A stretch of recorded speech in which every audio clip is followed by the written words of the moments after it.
Spain আর বেলজিয়ামের ম্যাচটা কেমন হতে পারে? আমরা তো সবাই আশা করি হাড্ডাহাড্ডি হতো, একটা টাফ একটা ম্যাচ হইতো যে দেখতে ভালো লাগে।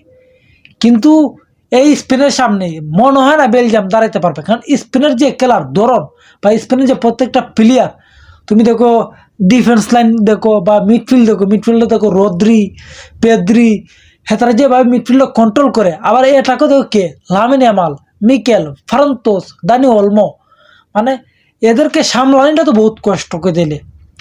এই যে মিডফিল্ড দিয়ে যে বলটি যে সাপ্লাই হইব সামনে দিয়ে যারা এটাকও আছে তারাও আগুন তুকার করতে গেলে। কিন্তু তুমি বেলজিয়ামের দিকে যাও, বেলজিয়ামের ডিফেন্ডারও দুর্বল, মিডফিল্ডার এক কেভিন ডি ব্রুইনে ছাড়া তেমন মিডফিল্ডার নাই। আর এটাকে কে লুকাকুরে আবার হাফ টাইমের ফরে লামায়। আর এলাকা ডুকু বেলজিয়াম এটাকে তারা খুবই দূর দূরান্ত, কিন্তু মিডফিল্ড আর ডিফেন্ডও তারা দুর্বল।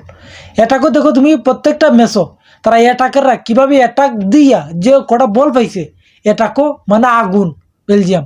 কিন্তু স্পেনের কাছে যে মিডফিল্ড বা যে ডিফেন্স যে অ্যাটাকার আছে তাদের কাছে বল নেওয়াটা তো বহুত কষ্ট বেলজিয়ামের। যে বল পায় কিনা তা সন্দেহ, কারণ বল বেশিরভাগ স্পেনে পায়ে থাকবে, স্পেনে পায়ে বল থাকলে কিন্তু বেলজিয়াম অ্যাটাকও যাইতে পারবে না, কারণ বেলজিয়াম অ্যাটাকও যাবে মিডফিল্ড থেকে কিন্তু বল সাপ্লাই পায়, তাহলে বেলজিয়াম অ্যাটাক দিতে পারবে সুন্দর করে, অ্যাটাক সারা দিতে পারবে। কারণ তাদের অ্যাটাকও কে আছে, লুকাকু, ডুকু, মানে অসাধারণ খেলতেছে এরা তারা। কারণ বেলজিয়াম প্রত্যেকটা ওয়ার্ল্ড কাপে দেখবে তারা নকআউট পর্ব পর্যন্ত যাইতে পারে, এর উপরে কোনো অঘটন ঘটাইতে পারে না। কারণ প্রত্যেকটা ওয়ার্ল্ড কাপেই তারা ভালো একটা হাইপ নিয়ে আসে, কিন্তু সেই হাইপে আর ধরে রাখতে পারে না।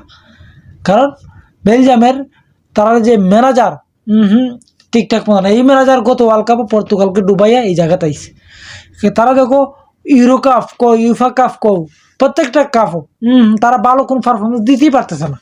এই জন্য এই জায়গাতে আইছে, এটা কিন্তু ভাগ্যের গুণে আইছে হিসাব করলে। তুমি এই সেনেগালের সাথে যে জিততে আইছে লাস্ট মোমেন্টে, এর মানে তোমার ইউএসের সাথে 4-1 গোলে জিতছে, এটা দুর্বল প্রতিপক্ষ পাইছে। কিন্তু স্পেন যে স্টাইল খেলে পকেট স্পেস, মানে ছোটো ছোটো পাস যেভাবে খেলে, তোমার দেখবে ডির ভিতরে গিয়ে তারা ফাস্ট খেলতেছে, এই ফাস্টটাই কিন্তু ভয়ঙ্কর। গত মাসে পর্তুগালের সাথে দেখছনি এতটা প্লেয়ার সামনে, তো ছোটো ছোটো ফাঁস ফারান্তোসের ফাঁসে গোল বেরোবে থাকছে, ও করে সিধা গোল বানায় লাগছে, মনে হয় করে প্লেয়ার কেউ নাই, এমন স্টাইলে ফাঁস দিয়ে গোল বানাইছে।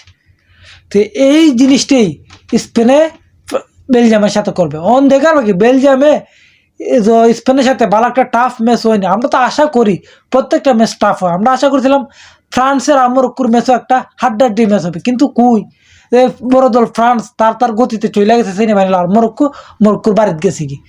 কিন্তু এই ম্যাচও দেখবাই ফ্রান্স যেভাবে গেছে, স্পেন দেখবাই এইরকম গতিতে চলে গেছে কি। আপনারা কি বলেন, এই ম্যাচে কে জিততে পারে, স্পেন নাকি বেলজিয়াম? স্পেন তার গতিতেই চলে যাবে সেমিফাইনালে, নাকি বেলজিয়াম কোনো অঘটন ঘটাইয়া চলে যাবে সেমিফাইনালে?